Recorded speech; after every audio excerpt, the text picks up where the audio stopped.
आप सबको पता है कि आज इनकम टैक्स में दो रिजीम चल रही है, new regime and old regime. Old regime में टैक्स पेयर पे high rate of income tax applicable होता है, पर उसे बहुत सारी डिडक्शन और एग्जेम्पशन भी मिल जाती है। बजट 2020 में पैरेलली न्यू रिजीम को भी इंट्रोड्यूस किया गया, जिसमें टैक्स पेयर पे lower rate of income tax applicable होता है, पर उसे कोई एग्जेम्पशन डिडक्शन नहीं मिलती। एक टैक्स पेयर किसी भी रिजीम के तहत इनकम टैक्स पे कर सकता है। But now in this video मैं आपको बताऊंगा कि सरकार बजट 2025 में कुछ एग्जेम्पशन और डिडक्शन न्यू रिजीम में भी देने वाली है। साथ ही कितना कमाने वालों पर कोई टैक्स नहीं होगा ये भी बताऊंगा। हाय एवरीवन, मैं हूं CA Rajki Agarwal, having qualified CA all levels with all India rank and has mentored lakhs of students preparing for professional courses like CA, CS and CMA.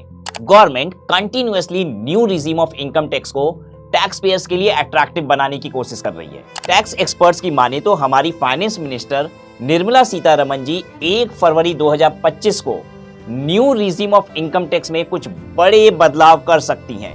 Standard deduction को 75,000 रुपए से बढ़ाकर 1 लाख रुपए कर सकती हैं। स्टैंडर्ड डिडक्शन फ्रॉम सैलरी की limit 75,000 रुपए से बढ़ाकर 1 लाख रुपए कर दी जाएगी। टर्म इंश्योरेंस और हेल्थ इंश्योरेंस प्रीमियम की डिडक्शन भी मिलेगी।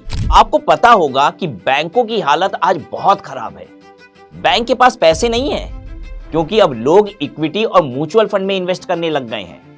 हो सकता है बैंक एफडीज पर भी कुछ डिडक्शन मिलने लगे न्यू रिजीम के तहत। ऐसी बातें भी सामने आ रही हैं। जब मैंने ये सारी बात न्यूज में सुनी तो मुझे कोई खुशी नहीं हुई, बल्कि मैं ये सोचने लग गया क्या नाटक चल रहा है हमारे देश में। सरकार करना क्या चाहती है भाई?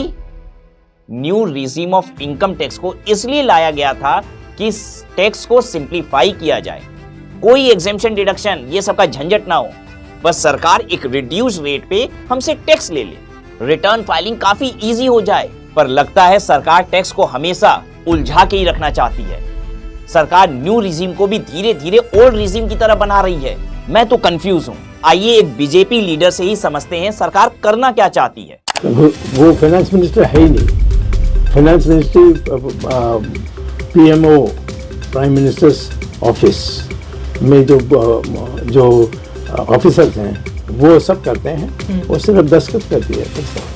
एक तरफ गवर्नमेंट 15 लाख तक की इनकम टैक्स फ्री करने की बात कर रही है। मुझे तो इसकी उम्मीद बिल्कुल भी नहीं है, और क्यों नहीं है मैं बताता हूं। क्योंकि 15 लाख रुपए तक की अगर इनकम टैक्स फ्री हो रही है तो एग्जेम्पशन डिडक्शन किसके लिए बना रही है सरकार? 15 लाख से ज्यादा कमाने वालों को क्या कोई फर्क पड़ता है इन छोटे मोटे एग्जेम्पशन डिडक्शन से? बिल्कुल भी नहीं। तो फिर ये एग्जेम्पशन डिडक्शन है किसके लिए? अगर सचमुच सरकार टैक्स को सिंप्लीफाई करना चाहती है तो मेरी बात सुनिए। मैं कहता हूं सरकार को 2 रेट ऑफ टैक्स बना लेना चाहिए।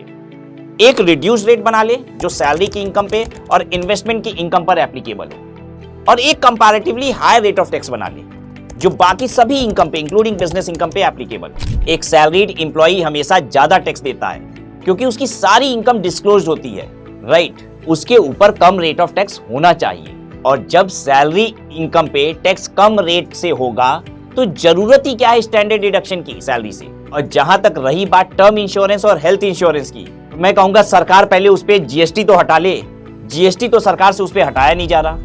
इंश्योरेंस एक बेसिक नेसेसिटी है, फिर भी सरकार इस पे दबा के 18% के रेट से जीएसटी ले रही है। अरे 18% लग्जरी गुड्स एंड सर्विसेज के लिए होता है।